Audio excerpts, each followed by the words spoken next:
कही जदि तुम एमती मुह बुलेब ताहले मु कोन करि परिबि कुह किछि जदि करि परिबनी ताहले जोर करी कथाटा को सुनिबार चेष्टा करछो काहे कि ना मो शीघ्राम हसली भी गले छातीर स्पंदन धक धक करिबा मन करजे कहलो कोन हैछि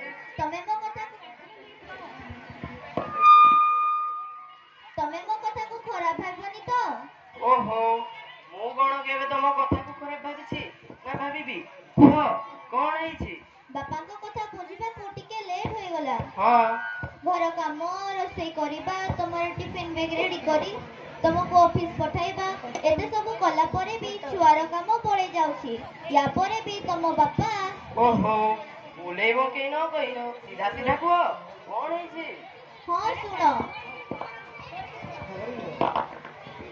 हाँ सुनो तुम बापा को कथा ना आज मते भारी कष्ट देछि एते सब कला परे भी बहुर कर्तव्य करूनी बोली सुनिबा को पडुछि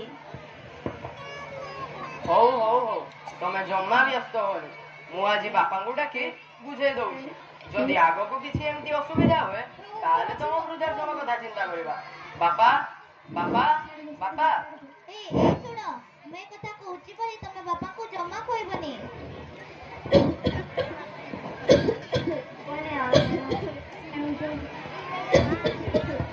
मते डाकिलु गुरे आपा बापा तमे सिप्रा को एमिति कोन उपाय करिलो तमे तो जानि छो से घरर सब काम करी पिलाडा कथा बुझु ता दिन सरी जाउछि जदी को काम टिके विलंब होई गला कथाडा न बुझी ताको एमिति आक्षेप करिवाडा कोन ठीक नाई बापा आज आपण चाहा पीवा पाई व्यस्त होई पड़ले तो कथाडा मते टिके खराब लागिला सेति पाई मारे बयसर ताळ पछरे सबठारो तळे थिबा सेई बरडा पत्रटा केते बेले जे खसी जाई पड़िबी ताहारो किछि ठिकरा नाही ता छडा मु कोन कहिछि मोर तो किछि भी मने रहुनी मु जदी तुमको कष्ट देला भली कथा कहि जाय ताहले बुढ़ा बापाटा को क्षमा कर देबो एई देखिलो मो टिके कोन कहि देली बोली बापा मते क्षमा मागिले बापा तुम मुंडोडा एकदम खराब हे गले तमर एमती कथा करता पई घरे सब बेले असंती कोन कहिलु तू मो पई ए घरे अशांति नहे तो आउ कोन काकू कोन कुआ जे से कथा भी तमे भूली गलोनी बयसर वार्धक्य मुहूर्तर तो समस्त स्मरण शक्ति हराई बसंती बारुद अवस्था परी आचरण करंती मु सेतिरु बात पड़ी पारबी केमिति किंतु तमे कोन चाहछो आमे तो हाथ धरी माट चलेबो बहु तममानको कथाबार्ता आज काई मते भारी कष्ट दउछि मु आज अनुभव करि पारुछि वार्धक्यर वेदना को हेले ठीक अछि तमे जदी एमती भाबुछ ताहाले एठी रही कष्ट पाइबा अपेक्षा मु आज तुमको नै वृद्धाश्रम रे छाडी दे आसीबी बारे पोबा पाठ साठ पढ़ाई मनीष करिथिबा ए बुढ़ा बापाटा को तू आज ठीक पाठ देखाएलु किंतु तम पुओ जा कहउछती तमरा मंगल पाई कहउछती तमे रहिले हमको गाली बुलाच करिवो अभिशाप देबो हमर अमंगल हेबनी नाई रे मा ए बुढ़ा बापाटा तमर केबे मंगल कथा चिंता करिवनी बरं तमମାନଙ୍କ खुशी पाई सबुदिन पाई वृद्धाश्रम को चली जीव वृद्धाश्रम को चली जीव ठीक अछि बापा मु जाई तमर लुगापटा बैग रे पैक करछि तमे आसो तू काहे कि छिडालु रे पुओ जा गाड़ी को बाहर कर दबु मते विदा करियो भाई तो एडी समस्त तत्पर ठियाले डेरी हेइबोनी ठीक अछि बापा तमे भीतर को आसो कोन टिके खाई देई बाहरिबा पेट तो पूरी जाई छि रे पुओ आउ कोन खाइबा को इच्छा होछि जे मु खाइबी खाली ठाकुर को एतिकी प्रार्थना करू छि जे तमे माने जेते बेले वार्धक्य रे पहुंची जीवो सेते बेले तुमको ठीक एमिति कष्ट और अत्याचार न करू सुनिथिली आज रे समाज रे घटना भई नीति दिनिया हेले भाबी नथली से घटनार अंशीदार हेबी बोली ए भारती तुमको मु आज धन्यवाद देई रही पारुनी ବାର୍ଦ୍ଧକ୍ୟ ଆସିବ ବୋଲି ବାର୍ଦ୍ଧକ୍ୟ ଆସିବା ପୂର୍ବରୁ ତୁ କାହିଁକି ଏକା ଛାଡ଼ି ଚାଲିଗଲ? ଏମିତି ସମୟ ଆସିବ ବୋଲି ଜାଣିଥିଲେ ମୁଁ ବି ତମ ସହିତ ଚାଲି ଯାଇଥାନ୍ତି। ହେଲେ ମୁଁ ଗୋଟିଏ କଥା ବୁଝିପାରୁନି, ସମସ୍ତଙ୍କ ଜୀବନରେ ବାର୍ଦ୍ଧକ୍ୟ ଆସିଲେ ଯୁବ ସମାଜ ଦେଖି ଶୁଣି କାହିଁକି ବୁଝିପାରୁନି? ଆରେ କାହିଁକି ବୁଝିପାରୁନି ଏ ବାର୍ଦ୍ଧକ୍ୟର ବେଦନାକୁ, ଏ ବାର୍ଦ୍ଧକ୍ୟର ବେଦନାକୁ। ତମେ ଏତେ ସ୍ୱପ୍ନ ଦେଖିଥିଲ, ତାଙ୍କରି ପାଇଁ ଏତେ ସବୁ କଲ, ହେଲେ ତମେ ଆଜି ପାଇଲ କଣ? କଣ କରିବି ରେ ମା, ସମୟ ଚକ୍ରରେ କିଏ ଆଜି କୋଉଠି। ହେଲେ ନାତି ନାତୁଣୀଙ୍କ ସହିତ ମଜାମସ୍ତି କରିବା ସମୟରେ ମୁଁ ଆଜି ଦିନ କାଟୁଛି ବୃଦ୍ଧାଶ୍ରମରେ। ହେଲେ ଏମାନେ ଆଜି ବୁଝିପାରୁନାହାନ୍ତି ବେଦ ପଡ଼ିବାଟା କେତେ ସହଜ ହେଇପାରେ। ହେଲେ କାହାର ବେଦନାକୁ ବୁଝିପାରିଲେ ମାନବ ଜୀବନର ସାର୍ଥକତା ଆସେ। ମଉସା, ତମ ପିଲାମାନଙ୍କ ପାଇଁ ତମେ ଏତେ ସବୁ କଲ। ମଉସା, ତମ ସହିତ କଥା ହେଲେ ମୁଁ କଣ କାହା ଆଖିରେ ଲୁହ ବି ଗଲମନି ବଣ୍ଡି। ହଉ ମଉସା, ଆସ, ତମେ ମେଡିସିନ ଖାଇବା ସମୟ ହୋଇଗଲାଣି। ଚାଲ ରେ ମା, ଚାଲ।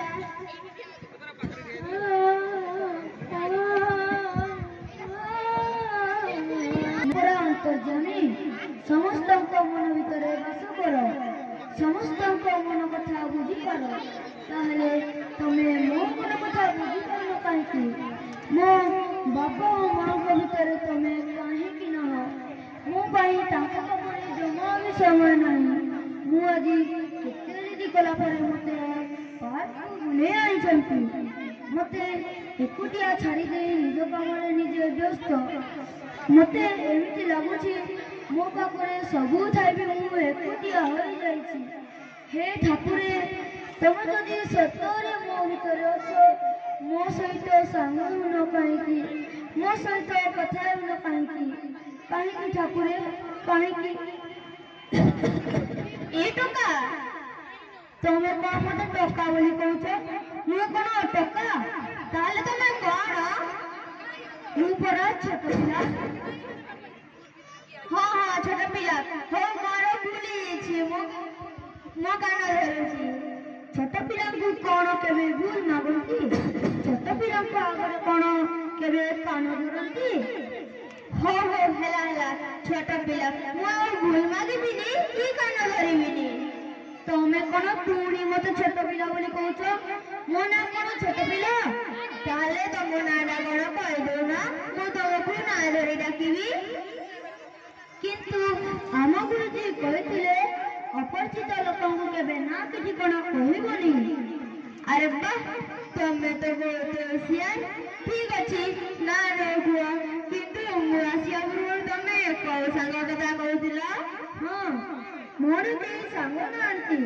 ବାପା ଅଫିସରୁ ଆସି ସାରିଲା ପରେ ମୋବାଇଲରେ ସମୟ କାଟୁଛନ୍ତି। ମା ସବୁ କାମ ସାରି ମୋବାଇଲରେ ବ୍ୟସ୍ତ ହେଉଛନ୍ତି। ମୋ ସହିତ କଥା ହେବା ପାଇଁ କାହା ସମୟ ନାହିଁ। ହଁ, ସତରେ ତ ଇଏ ଭାରି ଦୁଃଖର ବିଷୟ। ସେଥିପାଇଁ ଭଗବାନଙ୍କୁ କହୁଥିଲି ମୋ ସହିତ ସାଙ୍ଗ ହେବାକୁ। ଠିକ, ସେଇ ଭଗବାନ ମତେ ପଠାଇଛନ୍ତି ତମ ସହିତ ସାଙ୍ଗ ହେବାକୁ। କିନ୍ତୁ ତମେ ତ ବୁଢା ଲୋକ। ଆରେ ବାବା, ସାଙ୍ଗ ପାଇଁ ବିଦ୍ୟା ଓ ବୟସର ପାର୍ଥକ୍ୟତା ଦେଖାଯାଇନି କେବେ। କେବଳ ବିଶ୍ୱାସ ଭାବେ ସାଙ୍ଗ ହେବାର ମୂଳ ମନ୍ତ୍ର। ହଉ, ମୁଁ ଯଦି ତମ କଥା ମାନି ତମ ସାଙ୍ଗ ହେଲି, ତାହେଲେ ମୁଁ ତମ ସହିତ ଦେଖାହେବି କେମିତି? ମୁଁ ତ ଆମ ଘରକୁ ଚାଲିଯିବି। ତମର ଯେତେବେଳେ ମୋ ସହିତ ଦେଖା ହେବାର ଇଚ୍ଛା ହବ, ସେତେବେଳେ ତମେ ଏଇ ପାର୍କକୁ ବୁଲି ଆସିବ। ମୁଁ ଏଇ ସମୟରେ ଏମିତି ଏଠି ସବୁଦିନ ବସିଥିବି। ହଉ, ମୁଁ ଏବେ ଆସୁଛି। ମୋ ବାପା ମା ମତେ ଗାଡିରେ ଅପେକ୍ଷା କରିଥିବେ। ଆଚ୍ଛା, ତମ ନାଁ କଣ କହିଲନି? ମୁଁ ତୁମକୁ କଣ ବୋଲି ଡାକିବି? ସାଙ୍ଗ ପରା, ମୁଁ ତମ ସାଙ୍ଗ, ତମେ ମତେ ସାଙ୍ଗ ବୋଲି ଡାକିବ। ଆଉ ତମ ନାଁଟା? ମୋ ନାଁ ବି ସାଙ୍ଗ, ତମେ ବି ମତେ ସାଙ୍ଗ ବୋଲି ଡାକିବ। ସାଙ୍ଗ ହେବାର ପ୍ରଥମ ଦେଖା ହେଇଯାଉ।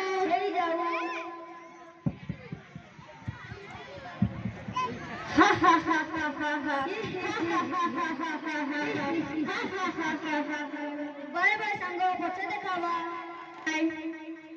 एकदम बालुंगाटा समय चक्ରରେ ସିଏ ଆଜି କୋଉଠି ଏ ସାଙ୍ଗକୁ ଦେଖିଲା ପରେ ନାତି ଟମାଟୋ କଥା ଭାରି ମନେ ପଡୁଛି ସିଏ ବି ଠିକ ଏଇ ସାଙ୍ଗ ବୟସର ହେଇଯିବଣି ହେଲେ ଏ ବୟସରେ ନାତି ନାତୁଣୀଙ୍କ ସହିତ ମଜାମସ୍ତି କରିବା ସମୟରେ ମୁଁ ଆଜି ଦିନ କାଟୁଛି ବୃଦ୍ଧାଶ୍ରମରେ ଆରେ ଏଇ ତ ମାନବ ଜୀବନର ବାର୍ଦ୍ଧକ୍ୟର ବେଦନା ଆରେ ଏଇ ତ ମାନବ ଜୀବନର ବାର୍ଦ୍ଧକ୍ୟର ବେଦନା ଆରେ ଏଇ ତ ମାନବ ଜୀବନର ବାର୍ଦ୍ଧକ୍ୟର ବେଦନା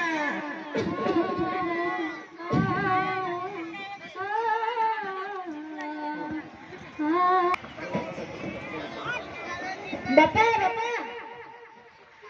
ସାଙ୍ଗ ଟିକେ ପାର୍କ ଆଡୁ ବୁଲି ଆସିବ ମୋ ସାଙ୍ଗ ମତେ ଅପେକ୍ଷା କରିଥିବ ଆରେ ରହ ଟିକେ ମୁଁ ବ୍ୟସ୍ତ ଅଛି ତୁ ମୋତେ ଡିଷ୍ଟର୍ବ କରନା ମା ଚାଲ ଟିକେ ବାପାଙ୍କୁ କୁହ ନା ମୋ ସାଙ୍ଗ ମତେ ଅପେକ୍ଷା କରିଥିବ ପ୍ଲିଜ ମା ପ୍ଲିଜ ଓହୋ ତୁ କଣ ଦେଖିପାରୁନୁ ମୁଁ ବ୍ୟସ୍ତ ଅଛି ବୋଲି ଯା ବାପାଙ୍କୁ କହ ବାପା ବାପା ଚାଲ ମୋ ସାଙ୍ଗ ମତେ ଅପେକ୍ଷା କରିଥିବ ଓହୋ ତତେ କହିଲା ପରେ ବି ଶୁଭା ଯାଉନି ଯଦି ଫୋନଟା ଭାଙ୍ଗି ଯାଇଥାନ୍ତା କଣ ହେଇଥାନ୍ତା ତାହେଲେ ଯା ଘରେ ବସି ପାଠ ପଢିବୁ ଯା ପାଠ ତ ମୁଁ ସବୁବେଳେ ପଢୁଛି ହେଲେ ବାପାଙ୍କ ଆଉ ମାର ମମତା ଖୋଜିଲା ବେଳେ ତମେ ମାନେ ସବୁ ମୋବାଇଲ ଫୋନରେ ବ୍ୟସ୍ତ ରହୁଛ ଆମ ଗୁରୁଜୀ କହିଥିବା କଥା ଯଦି ସତ ହୋଇଥାଏ ପିତା ସ୍ୱର୍ଗ ପିତା ଧର୍ମ ପୁତ୍ରୀ ପରମ ତପ ପିତରେ ପ୍ରୀତିମା ପନ୍ୟ ପ୍ରିୟନ୍ତି ସର୍ବଦେବତା ଆଉ ପୁଣି ଜନନୀ ଜନ୍ମ ଭବିଷ୍ୟ କରିଅଛି ତାହେଲେ ତମେ ମତେ ମାରିଦିଅ ପ୍ରଭୁ ମାରିଦିଅ ମତେ ମାରିଦେଇ ମୋବାଇଲ ଫୋନ କରିଦିଅ ମୋବାଇଲ ଫୋନ ହୋଇଗଲେ ମୁଁ ମୋ ବାପାଙ୍କ ସହିତ ସବୁବେଳେ ରହିବି ଏ ହାତର ସ୍ପର୍ଶ ମତେ ପ୍ରତି ମୁହୂର୍ତ୍ତରେ ମିଳିଯିବ ଆଉ ମୋ ମାର ମମତାକୁ ମୁଁ ସବୁବେଳେ ଅନୁଭବ କରିପାରିବି ଏତିକି ଦୟା କର ପ୍ରଭୁ ଏତିକି ଦୟା କର ମତେ ଏତିକି ଦୟା କର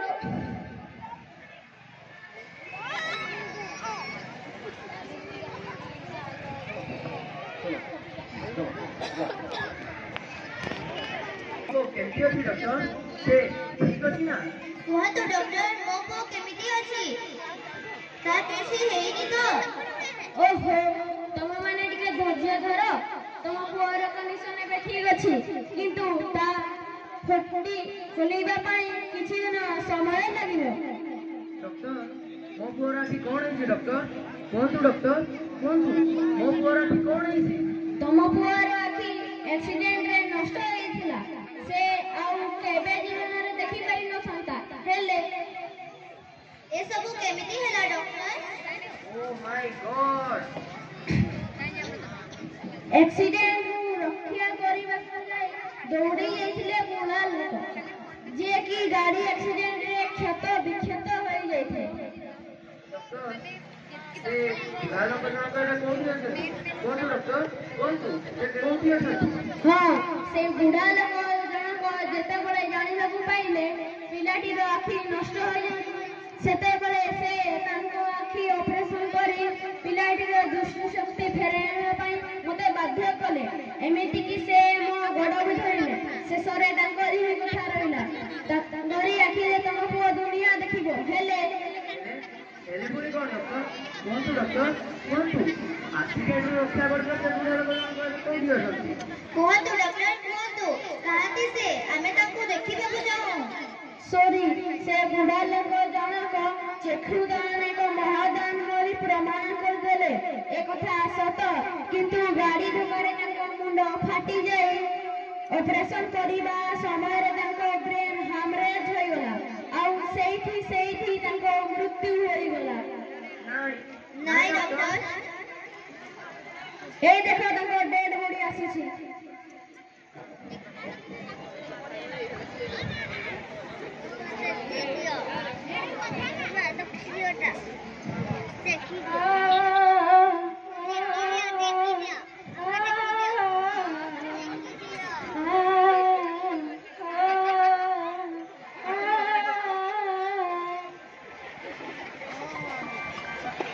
ଦେଖିବା।